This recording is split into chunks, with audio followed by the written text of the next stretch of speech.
E, pessoal, vamos falar um pouquinho agora sobre o clima de tensão que está instalado entre Senado e Câmara.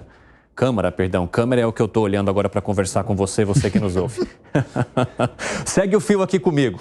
O presidente do Senado, Rodrigo Pacheco, defende que a decisão sobre MPs volte ao sistema estabelecido na Constituição. O conteúdo é submetido a uma comissão especial das duas casas, que vai tendo uma alternância de relatores. O presidente do Congresso, Arthur Lira, insiste que se mantenha a tramitação estabelecida em caráter extraordinário durante a pandemia, que praticamente dá à Câmara a palavra final sobre o conteúdo das MPs. Diante desse impasse, seguindo esse fio, o ministro das Relações Institucionais, Alexandre Padilha, foi lá e propôs uma PEC que permite alternar essa decisão. Então, beleza, vocês estão brigando aí? Ora na Câmara, ora no Senado. O Pacheco aceitou, mas o Lira, que estava acenando para líderes positivamente, recuou. Enquanto isso, as MPs que envolvem programas importantes, como Bolsa Família, Minha Casa Minha Vida, estão paradas com o risco de caducar. Inclusive, o presidente da Câmara, Arthur Lira, se pronunciou sobre isso hoje. A gente vai trazer a fala dele para jogar aqui para o nosso debate. Lamento muito claramente que a política regional ou local de Alagoas interfira no Brasil. O Senado não pode ser refém de Alagoas nem do Amapá. O Senado é muito maior, é uma casa federativa, representa todos os estados. E eu aqui continuo, presidente Pacheco, com toda boa vontade, de sentarmos eu e o senhor, presidente do Senado, não senadores com mais radicalidade na condução desse tema, para que a gente chegue num consenso. Agora, 5h52 da tarde para você que nos acompanha. Vinícius Poit, você que já integrou uma das casas, como que a gente deve analisar essa tensão e principalmente essa diferença de ideias sobre como passar um texto, um conteúdo de medida provisória? Olha, Evandro, não vamos olhar também só ao lado do presidente Arthur Lira, que tem razão ao falar dos conflitos regionais e políticos dos estados. Aliás, não, o Renan Calheiros, que a gente acabou de ver, eu falei, aquele rapaz do lado do Lula lá, estava disfarçado de boné, eu não vi que era o Renan, né? Balançando a cabeça e envergonhado com a barbaridade que o Lula falou. Olha, gente, até o Renan Calheiros se envergonhou com aquele negócio do Lula, que é o adversário do Arthur Lira local em Alagoas e o Davi Alcolumbre lá no Amapá. Então, mas não é só o lado do Lira, gente. Como é que era antes as MPs, as medidas provisórias? Pela Constituição. São coisas que o governo manda para o Congresso, ele é válido imediato por 60 dias, prorrogáveis por mais 60. Se não analisar esse negócio em 120 dias, acabou, caduca, né? E deixa de valer aquela lei do governo. Então, o Congresso tem que correr para avaliar. Antes, formava-se uma comissão mista, com deputados e senadores, né? Variava. Uma vez o presidente é do Senado, o relator é da Câmara, outra vez o presidente da Câmara, o relator do Senado, para ficar, né, equilibrado.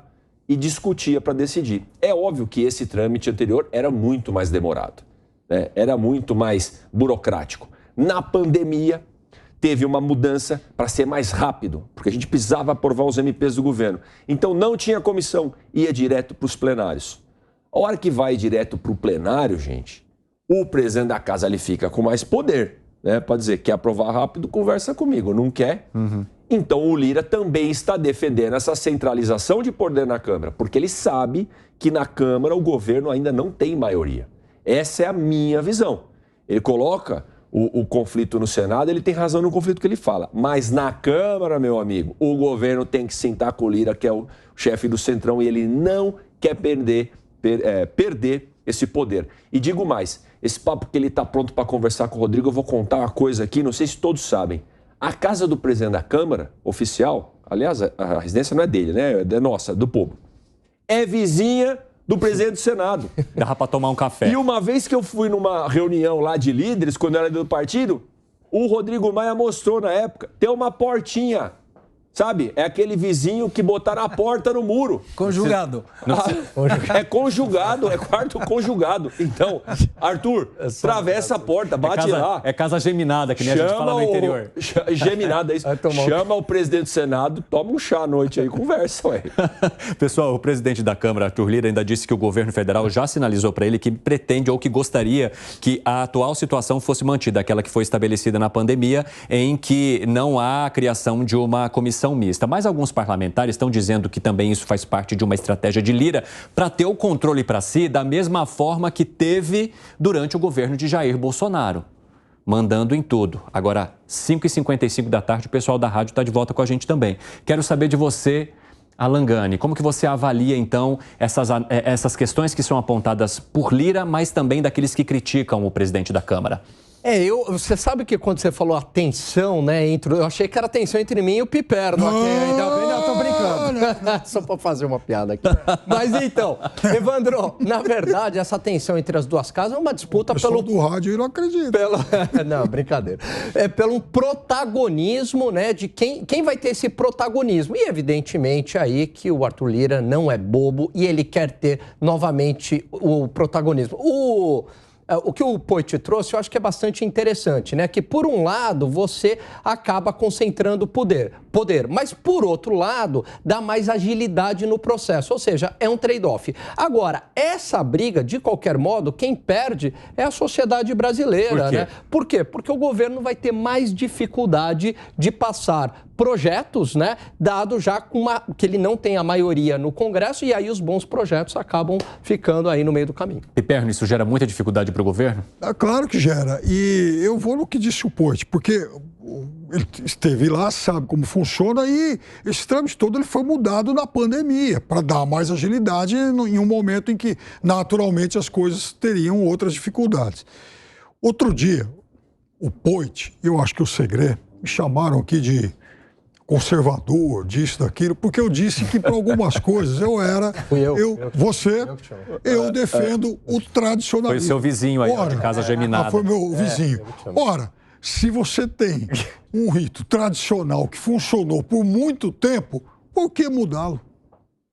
Eu sou a favor do que sempre foi, a não ser nesse período de exceção provocado pela pandemia. Ou seja, era assim antes da pandemia, então vamos retornar ao que tradicionalmente sempre foi o rito. Aí o ministro das Relações Institucionais, Alexandre Padilha, vai lá e tenta criar um meio de campo. Já que não dá assim nem assim, vamos fazer assim, alternando, ora um, ora outro. E mesmo assim, Lira recuou. Que recado que isso passa, principalmente para o presidente do Senado, Rodrigo Pacheco? Só falta colocar, vamos resolver na pedra, papel e tesoura. Porque não tem que ter uma metodologia. Essa metodologia deve ser válida e me preocupa que nessa necessidade do governo de aprovar essas MPs tenha essa negociação que sempre tem, poder ou dinheiro. E aí a coisa pode complicar de novo. Isso, vocês acreditam que há a chance de fato de muitos projetos caducarem, só para a gente arrematar esse assunto? Vinícius Poit, Minha Casa Minha Vida, Bolsa Família, vários desses assuntos que dependem de uma decisão da Câmara neste momento, isso de fato pode acontecer ou você acredita que haverá uma interlocução, um diálogo para que de fato não caduquem? Olha, tem projeto que pode caducar sim, inclusive o Congresso estabelecer um limite e mostrar força. Só que, gente, infelizmente no Brasilzão, sabe quando vai deixando pro finalzinho, tá perto de caducar, o governo quer aprovar e aí os presidentes das casas, que quiser aprovar o projeto, vamos sentar e conversar. E essa é a conversa que a gente tem que abolir da política brasileira, porque deixa pro fim para depois negociar com os deputados, aí aprova tudo, aí emenda para lá, orçamento secreto para cá.